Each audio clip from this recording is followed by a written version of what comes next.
अपन प्यार कही कि गुनेगार? हमरा से का पूछे तारो? प्यार का होला ये तो वक्त बताए।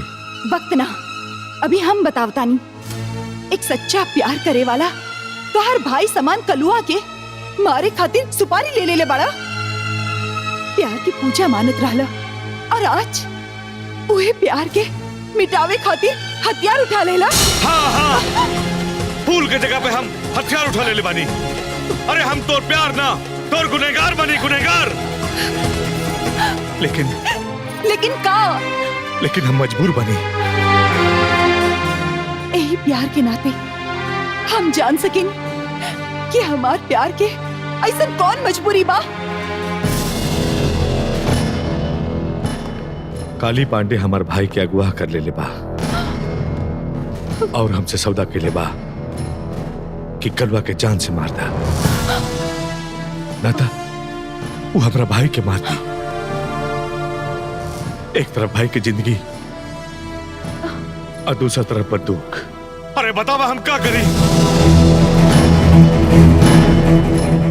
एक जिंदगी के सौदा दूसरे के मौत से ना होला। कल्लू भी तो तुम्हारे भाई जैसन बा।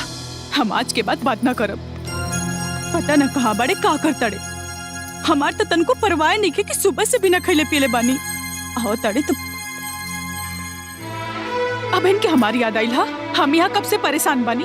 हम आज के बाद कब वो बात ना करब। ए हो, इतना खिसिया मत, पहले आराम से बैठा।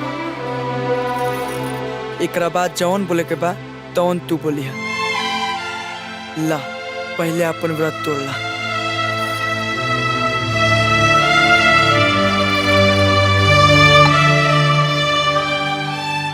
तू हमके यहाँ से ले चला और इतना दूर ले चला जहाँ हमने के सुकून से जी सकी जा। काहे कि यहाँ हमने के प्यार के बीच हमार घर वाला हर जगह दीवार खड़ा कर चाहता। दीवार का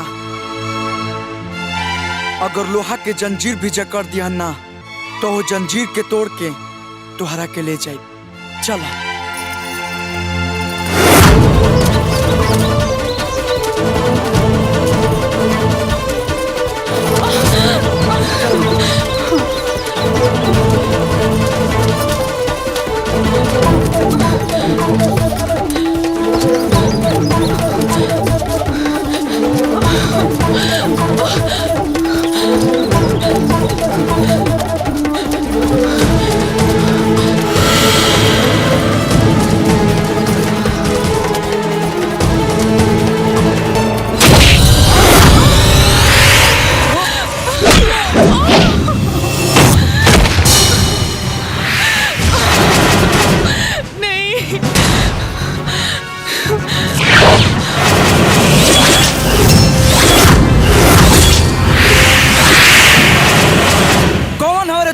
तोहार काल।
बंद करी रोना धोना, मर गई तो राशि। रघुराज बाबू ले जाइए। सुबोध ले चले करके चल चल, अरे चल चल, अरे चल चल।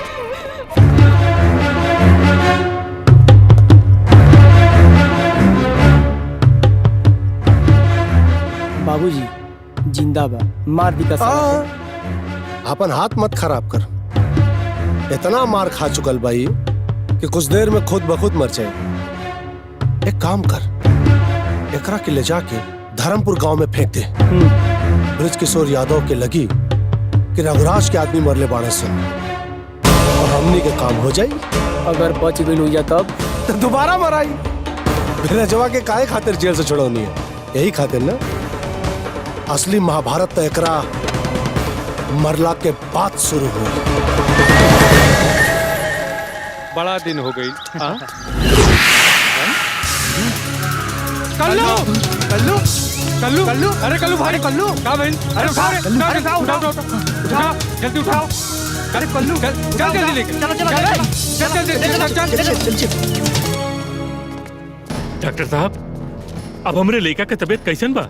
ठीक बाड़े, रउआ निश्चिंत रही। बहुत बहुत धन्यवाद। कोई घबराए के बाद नहीं खेल। कोनो बात नहीं थे। कल्लू कल्लू बेटा,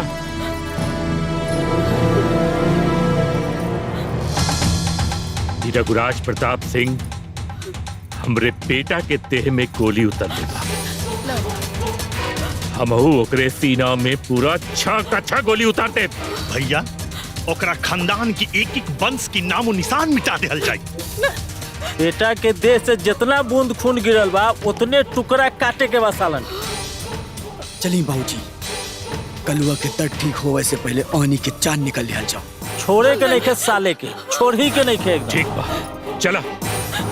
जय बाबूजी, जान से भी ज्यादा उनके लड़की राधिका से हम प्यार करी ना। का?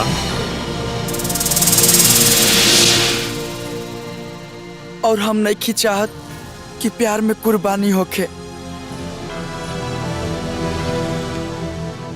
हमार कसम खाए बाबूजी कि रउआ ऐसा कोनो कदम ना उठाए जेकरा वजह से कोनो लड़का अनाथ और कोनो औरत विधवा होखी।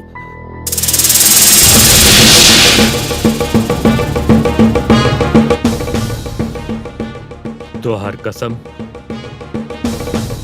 हमरे गुस्सा के आग पे पानी डाल दिले बा। अब कौनो लड़का अनाथ और कौनो औरत विधवा न होगी। पर तू हो, एक बात याद रखिए कि दुश्मन के घर का वो लड़की हमारे खानदान का बहू नहीं खे बन सकत। चलो लोगन, चला।